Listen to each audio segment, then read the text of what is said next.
Hello साथी, मेरो ब्लगमा सबैलाई स्वागत छ। म चाहिँ आज घाँस काट्न जान भनेर तलतिर झर्दै थिएँ। यसो मनमा सोच्दै थिएँ, ब्लग बनाउँदै आउँदै थिएँ। यसो मनमा सोचेको त्यहाँ तल एउटा कुवा छ, बुढोपतिरको कुवा।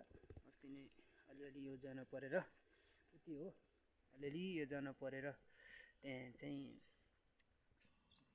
काम गरेको थियो। त्यहाँभन्दा तल कुवा छ, त्यत्तिकै बसिरहेको छ। एकजना भाइलाई लिएर चाहिँ आउनु पर्ला।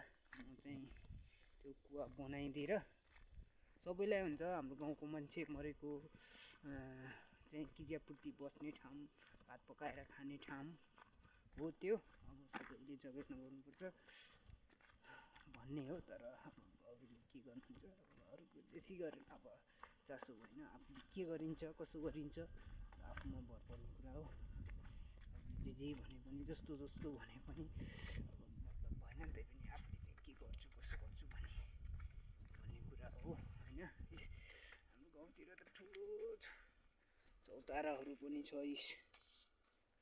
पहिला मान्छेहरू यही बाटो भएर आउनुहुन्थ्यो। चौतारो छ, यो काठमाडौँ यता पश्चिमतिरको मान्छे काठमाडौँ जाने बाटो यही हो। अब यस्तै छ, कुहिरो मस्तो लागेको छ, मस्तो मस्तै लागिरहेको छु। म चाहिँ घाँस काट्न भनेर जान लागिरहेको छु। के गर्ने साथी, क्यामेराम्यानको अभावले गर्दाखेरि आफैले भिडियो बनाउँदै हँसिया नाम्नु खोजेको थाहा।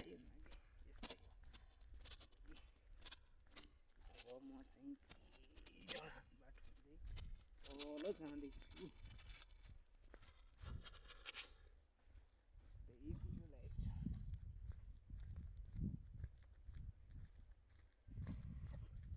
यस्तै हो साथी, यस्तै हो। अब घाँस काट्नेहरू गाउँले जीवन, आफ्नो काट्नु हुँदैन। भैँसी पाल्छु छ, भैँसीलाई ओइ भैँसी त नखा भन्न भएन। उसलाई त हामीले त बाँधेको छैन, उसलाई त मस्त बाँधेको राखेको छ। अनि उसलाई नि भोक लागिहाल्छ। नदिउँ भने हामीलाई दुध दिन्छ, दुध खान पाइँदैन, घिउ खान पाइँदैन। अनि यस्तै हो जिन्दगी होइन र। के गर्ने, तपाईँहरू सन्चै हुनुहुन्छ होला। मेरो गाउँतिर मस्तै कुहिरो छ, दस 11 बजी फेरि लागिजान्छ। हामी झौलाएर आउँछौँ भने हामी टक्क यता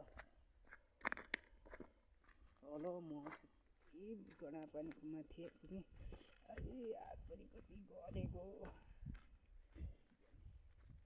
स्ट्यान्ड किन्नुलाई चाहिँ अर्डर गरेको छु।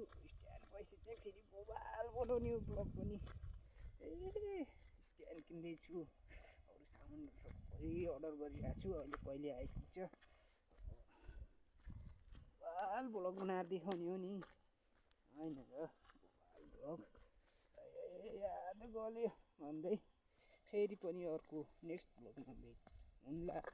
अहिलेलाई बाई बाई।